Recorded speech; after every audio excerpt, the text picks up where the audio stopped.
खबर तमिलनाडु के रानीपेट से, जहां तूतीकोरिन में डीएमके की विधानसभा उम्मीदवार गीता जीवन ने आज मेट्टुपट्टी, कालावासल, थ्रेसपुरम, भोपाल, रायपुरम आदि क्षेत्रों में जोरदार चुनाव प्रचार करते हुए वोट मांगे।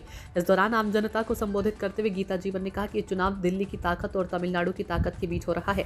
फांसीवादी भाजपा तमिलनाडु के सभी अधिकारों को अपने नियंत्रण में रखना चाहती है और इसी उद्देश्य से एडीएमके के साथ गठबंधन कर चुनाव लड़ रही है।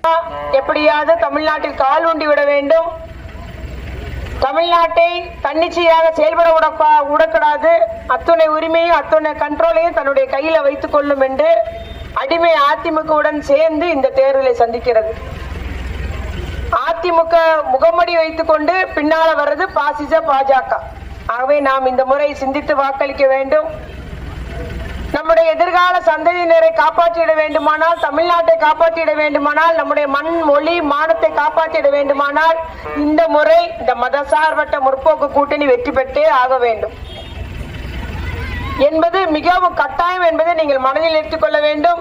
பிற கட்சிகளுக்கும், அதிமுக உள்ளிட்ட பிற கட்சிகளுக்கு நீங்கள் போடும் வாக்கு அது பாஜக செல்லும் வாக்கு என்பதை நீங்கள் மனதில் எடுத்துக்க வேண்டும். நம்முடைய கூட்டணி கட்சியினுடைய வாக்குகளை சிதறடிக்கதான் பலர் களத்தில் இறக்கப்பட்டுள்ளனர். ஆகவே நீங்கள் சிந்தித்து வாக்களியுங்கள். உதயசூரன் தினத்தில் உங்களுடைய பொன்னான வாக்குகளை தாருங்கள் என்று உங்களை எல்லாம் அன்போடு கேட்டுக்கொள்கிறோம். இந்த பிரச்சார பயணத்தில் நம்மளோடு இந்திய தேசிய காங்கிரஸ் கட்சியை சார்ந்த திரு ஏபிசி சண்முகன் ஆட்சி அவர்கள், மாநகர செயலாளர் திரு சகாயராஜ் அவர்கள், அதுபோல முஸ்லீம் லீக் இந்திய யூனியன் முஸ்லீம் லீக்கை சார்ந்த அண்ணா மீராசான் அவர்கள், எஸ்டிபிஐ கட்சியை சார்ந்த திரு மைதீன் கனி அவர்கள், விடுதலை சிறுத்தை கட்சியை சார்ந்த திரு விமல் வங்காளியார் அவர்கள் மற்றும் நம்முடைய தமிழ் தேச கட்சியை சார்ந்த தம்பி இசக்கிமுத்து அவர்கள், மனிதநேய மக்கள் கட்சியை சார்ந்த மாவட்ட செயலர் தம்பி யூசுப் அவர்கள் மற்றும் தேமுதிக கட்சியினுடைய மாவட்ட செயலர் திரு தயாளலிங்கம், எங்கள் திராவிட முன்னேற்ற கழக மாவட்ட அவைத்தலைவர் அண்ணன் செல்வராஜ் அண்ணன், பகுதி செயலர் தம்பி நிர்மல், மேயர் திரு ஜெகன் பெரியசாமி மற்றும் இந்த கழகத்தில் அண்ணா எங்களுக்கு வரவேற்பு கொடுத்த அண்ணன் எஸ்ஆர் சந்தன்ராஜ் அண்ணா மற்றும் இந்த பகுதியை சார்ந்த அத்துணை மத சார்பற்ற முற்போக்கு கூட்டணி கட்சியின் செயல் வீரர்களே, நண்பர்களே, உங்கள் அனைவருக்கும் அன்பான வணக்கம். நாம் இதை வீடு வீடாக இந்த கருத்தை எடுத்து சொல்வோம்.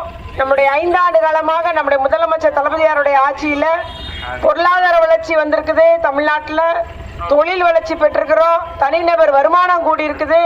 ஏற்றுமதியில், ஜவுளி ஏற்றுமதியில் நம்முடைய தமிழ்நாடு தான் முதன்மை இடம். சூரியமொழி மின்வெசார்த்த தமிழ்நாடு 2வது இடம். பெண்களுக்கு பாதுகாப்பானதில் தமிழ்நாடு தான் முதன்மை மாநிலம்.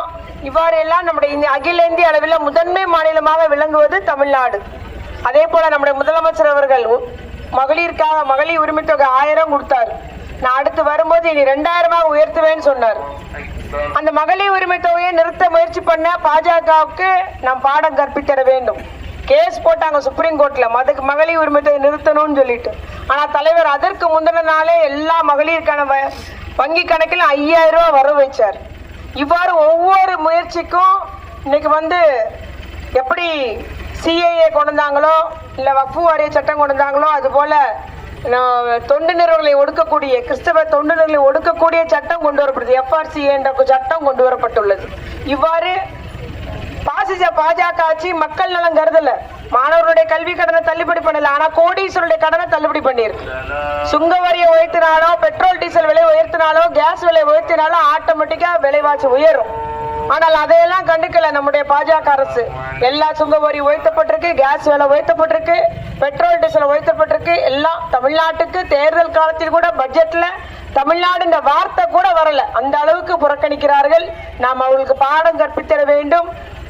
மீண்டும் நம்முடைய முதலமைச்சர் தளபதியார் தலைமையிலே ஒரு நல்லாட்சி அமைந்திட வேண்டும். திட்டங்கள் எல்லாம் இப்பொழுது செயல்படுத்தப்படும். புதுமை பெண்ணா இருக்கட்டும், காலை உணவு திட்டமா இருக்கட்டும், மகளிர் உரிமை தொகையா இருக்கட்டும், எல்லா திட்டங்களும் தொடர்ந்திட வேண்டுமானால் மீண்டும் முதலமைச்சராக தளபதியார் பொறுப்பேற்க வேண்டும். நீங்கள் வாக்களிப்பீர். உதயசூரன் தினத்தில் வேட்பாளராக என்னை பத்தி உங்களுக்கு சொல்ல வேண்டியதில்லை. நான் மக்களோடு மக்களாக இருந்து பணிபுரியக்கூடியவள். ஊர்ல இருக்கும்போது எல்லாரும் எளிதாக சந்திக்கக்கூடியவர்கள். எல்லாருக்கும் செய்து கொடுக்க வேண்டும், பிரச்சனையை தீர்க்க வேண்டும் என்ற முறையில பணியாற்றியவள். நம்முடைய பகுதியெல்லாம் எவ்வளவு முன்னேற்றம் அடைஞ்சிருக்குது என்பதை நீங்கள் எண்ணி பார்க்க வேண்டும். ஆகவே மீண்டும் உங்களுக்கு பணிபுரிய எனக்கு ஒரு வாய்ப்பு தாருங்கள். மறவாமல் உதயசூரன் தினத்தில் வாக்களை தந்து எங்களை வெற்றி பெற செய்யுங்கள் என்று உங்களை எல்லாம் அன்போடு பண்போடு கேட்டுக்கொள்கிறேன். மறவாதீர். உதயசூரியன். நன்றி.